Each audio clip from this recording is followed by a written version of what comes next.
Assalamualaikum warahmatullahi wabarakatuh. Ketemu lagi dengan Ibu Silvi di mata pelajaran geografi pada hari Rabu untuk kelas 10 IPS 1 sampai 10 IPS 5. Nah, kali ini Ibu akan menambahkan materi tentang pengetahuan dasar geografi yang kemarin sudah kita bahas 3 poin mengenai aspek dan ruang lingkup geografi serta objek kajian geografi. Hari ini Ibu akan menambahkan beberapa materi diantaranya ilmu bantu atau penunjang geografi, kemudian ada 10 konsep geografi, dan yang ketiga itu ada pendekatan geografi serta ada prinsip geografi.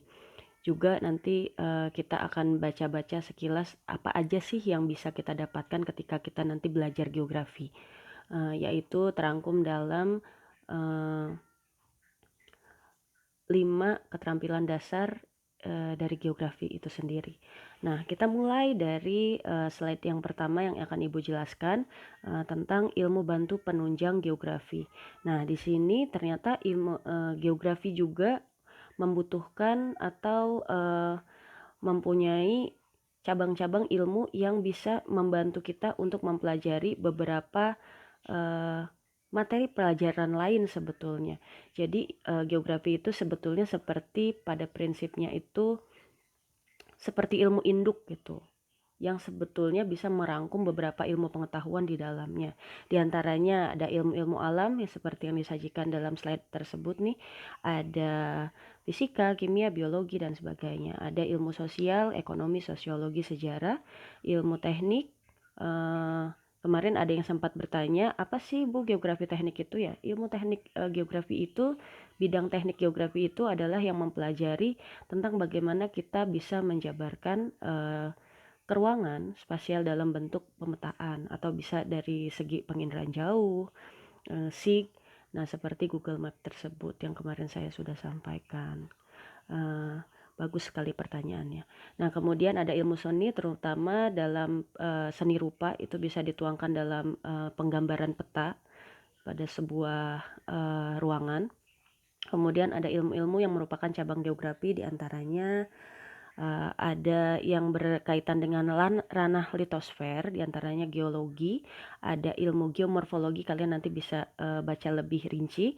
Kemudian ada ilmu geografi yang berkaitan dengan hidrosfer atau tentang air, ada hidrologi, ada oceanografi, serta ada cabang ilmu geografi yang merangkum ranah atmosfer, diantaranya meteorologi dan klimatologi, antariksa, tentang ilmu antariksa.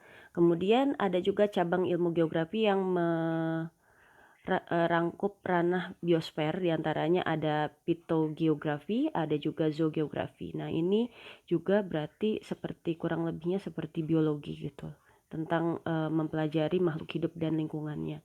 Kemudian juga cabang ilmu geografi yang mencakup ranah antroposfer atau ini berkaitan dengan manusia, tata cara dia hidup seperti apa, bentuk dia tempat tinggalnya seperti apa, itu dirangkum dalam geografi penduduk, antropologi, geografi desa kota. Oke, kita masuk ke materi berikutnya.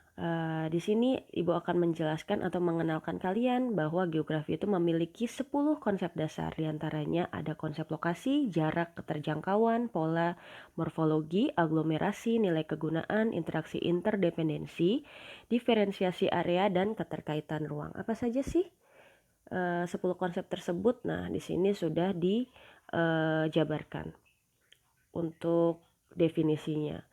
Nah, seperti untuk konsep lokasi di sini, jadi contohnya, saya kasih contohnya saja karena kalian bisa lihat definisi lengkapnya.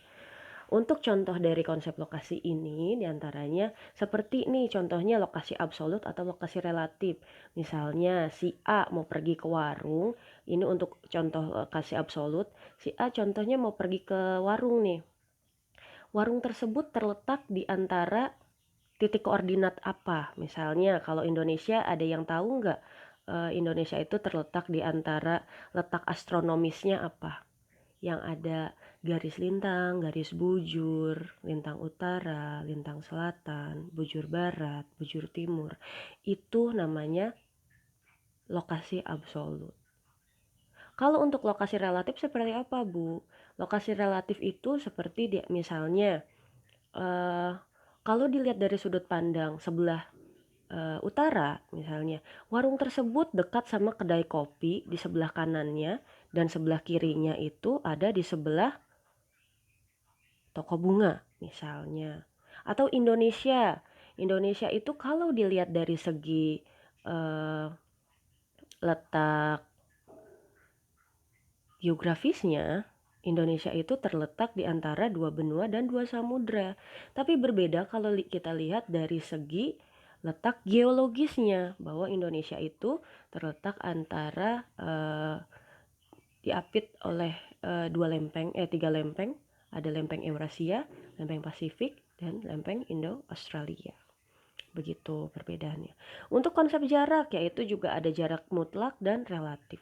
Kalau jarak yang mutlak itu dinyatakan dalam satuan bentuk kilometer atau satuan bentuk jarak. Kalau untuk yang jarak yang relatif itu dinyatakan dalam satuan jam, berapa lama waktu yang ditempuh untuk menempuh jarak tersebut. Kalau misalnya si A-nya mau pergi ke warung kopi tapi mampir-mampir, otomatis jaraknya akan berbeda dalam konteks waktu. Kalau dia langsung nyampe ke warung ya mungkin 5 menit sampai. Tapi kalau dia mampir dulu beli bakso, beli ketoprak ya kan lebih lama waktunya. Sampai sini ada yang mau ditanyakan? Nanti bisa langsung chat Ibu ya kalau masih bingung-bingung. Ditambah lagi yang ketiga konsep keterjangkauan. Nah, konsep keterjangkauan di sini bagaimana suatu objek itu dapat kita capai. Misalnya dalam pengiriman suatu barang ketika mau mendistribusikan misalnya dari pusat bahan baku atau dari desa mau menuju kota untuk dijual, kira-kira rute mana yang paling bisa memungkinkan untuk barang tersebut cepat sampai. Walaupun beberapa rute tersebut dinyatakan bisa sampai, tapi lebih cepat yang mana? Aksesibilitas atau kemampuan jarak tempuh suatu medan itu untuk bisa ditempuh itu enakan lewat mana nih gitu. Kemudian untuk konsep pola, bahwa di sini kita harus bisa mengeneral. Misalnya daerah A merupakan pemukiman kota yang berbentuk misalnya daerahnya itu rumahnya padat. Untuk daerah misalnya di pedesaan rumahnya itu cenderung terpencar karena daerahnya masih luas dan kepadatan penduduknya masih sedikit. Itu salah satu contoh pola. Jadi pola bentuknya itu beda gitu. Misalnya kayak antara kampung, rumahnya kan kelihatannya acak-acakan strukturnya. Tapi kalau untuk yang pola perumahan itu biasanya blok per bloknya itu jelas serta ada nomornya karena berderet rapih gitu, tersusun, kan jelas polanya berbeda. Kemudian untuk konsep morfologi, bahwa kita itu di bumi tinggal, bumi itu bentuknya berbeda-beda, seperti ya ada pantai, dataran rendah, dataran tinggi, bukit, pegunungan, lembah, dan sebagainya. Untuk konsep aglomerasi, nah ini adalah aglomerasi itu kata kuncinya adalah bagaimana kalian mengelompokkan sesuatu hampir sama seperti konsep pola. Tapi bagaimana dari aglomerasi tersebut kita bisa mengelompokkan sesuatu hal itu ada hubungannya dengan konsep lain. Misalnya untuk daerah-daerah pegunungan, mata pencahariannya mengelompok di situ sebagai petani. Walaupun beberapa ada yang misalnya bekerja di daerah kota, akan tetapi dia tetap pulang pergi karena tidak menetap seperti itu. Atau misalnya yang kerjanya di kota mungkin akan lebih memilih tempat tinggal yang dekat tempat kerjanya. Jadi nggak dia berkelompok di situ. Atau misalnya saya ambil contohnya daerah pesisir, mata pencahariannya itu ya sebagai nelayan. Karena nggak mungkin orang yang pesisir itu dia tinggalnya itu di gunung. Kan kejauhan gitu, dia mau melaut tapi dia harus turun gunung dulu gitu. Nah, contohnya seperti itu. Untuk konsep nilai kegunaan, nah di sini berkaitan dengan nilai guna suatu fenomena bagi manusia dan bersifat relatif. Bersifat relatif di sini bagaimana? Untuk saya mungkin ikan itu sebagai makanan, makanan saja yang harus yang saya konsumsi sehari-hari. Tapi untuk masyarakat daerah pesisir yang notabene sebagai nelayan, itu adalah sumber dari penghasilan mereka yang bisa menghasilkan uang. Jadi nilai sama-sama bernilai, tapi nilainya itu untuk setiap orang atau setiap individu itu berbeda. Nah, sekian itu untuk 10 konsep geografi. Ternyata salah, masih ada lagi. Selain nilai kegunaan, oh iya, jadi tadi saya salah kasih nomor ya. Ada konsep interaksi dan interdependensi. Jadi satu daerah dengan daerah lainnya itu saling memiliki hubungan timbal balik. Misalnya, daerah kota itu menyediakan tempat untuk bertransaksi atau melakukan jual belinya, tapi untuk daerah desa dia menyediakan bahan baku. Untuk yang konsep ke-9, diferensiasi area ini difference itu artinya perbedaan. Jadi bahwa setiap daerah itu memiliki karakteristik atau ciri daerah masing-masing. Aduh, ada WhatsApp. Jadi konsep diferensiasi area ini membedakan daerah satu dengan daerah yang lain. Contoh dataran tinggi itu daerahnya cukup cenderung sejuk serta memiliki banyak pepohonan. Untuk daerah dataran rendah, dia daerahnya lumayan panas serta kepadatan penduduknya sangat rapat. Juga dari sektor mata pencahariannya, selain ya kayak di Cikarang itu kan daerah dataran rendah termasuknya, sudah masuk ke sektor industri. Ada juga kalau memang yang pesisir sampai pesisir pinggir pantai itu ya nelayan. Jadi berbeda bentukan-bentukan pola wilayahnya, serta manusianya juga akan berbeda. Yang ke-10 ini yang terakhir, ini beneran terakhir nih, konsep keterkaitan ruang. Untuk konsep keterkaitan ruang ini diantaranya adalah konsep yang satu daerah itu memiliki keterkaitan dengan daerah wilayah lain.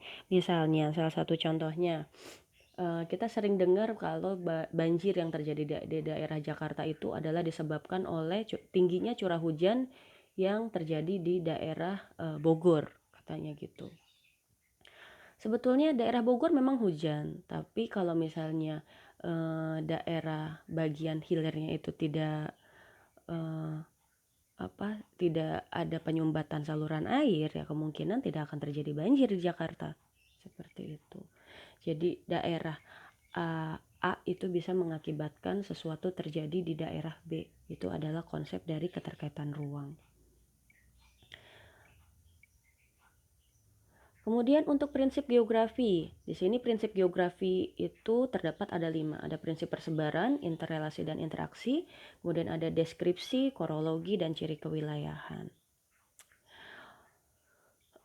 Untuk prinsip persebarannya sama, di sini prinsip persebaran itu diantaranya di mana suatu wilayah itu selalu memiliki persebaran, misalnya fenomena geosfer itu sebetulnya cenderung penyebarannya tidak merata. Misalnya, tidak semua daerah itu memiliki tambang emas. Misalnya untuk Jawa Barat kita cuma punya beberapa saja. Tambang emas di Indonesia yang terbesar di mana? Ada yang tahu? Nanti bisa komen di WhatsApp Ibu. Jadi kalau misalnya merata semua, ada tambang emas, kaya semua dong orangnya ya. Nah, kemudian ada prinsip interrelasi dan interaksi. Apa itu interrelasi dan interaksi? Di sini adalah menganalisis keterkaitan antara fenomena geografi dan fenomena lainnya yang mengarah pada hubungan timbal balik antara gejala-gejala fisik dan sosial di permukaan bumi. Gejala fisik dan sosial di permukaan bumi. Gejala-gejala fisiknya katakanlah banjir. Gejala sosialnya apa? Perilaku manusia yang membuang sampah sembarangan.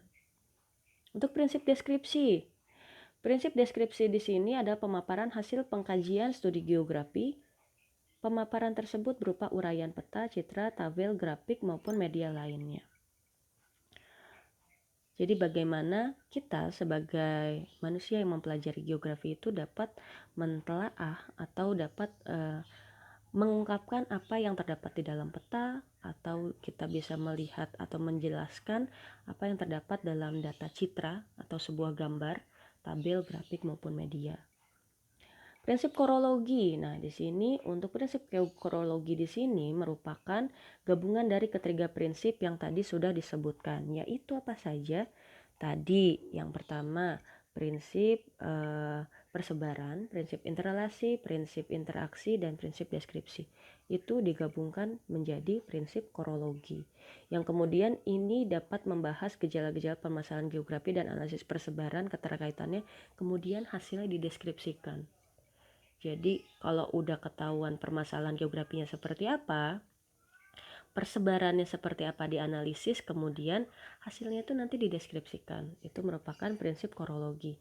Kalau untuk prinsip ciri wilayah di sini adalah perbedaan antara ciri wilayah pertanian dan ciri wilayah peternakan. Atau mudahnya ciri wilayah yang tadi saya ambil contoh juga, ciri wilayah pegunungan dan ciri wilayah pesisir. Itu kan sangat kontras perbedaannya.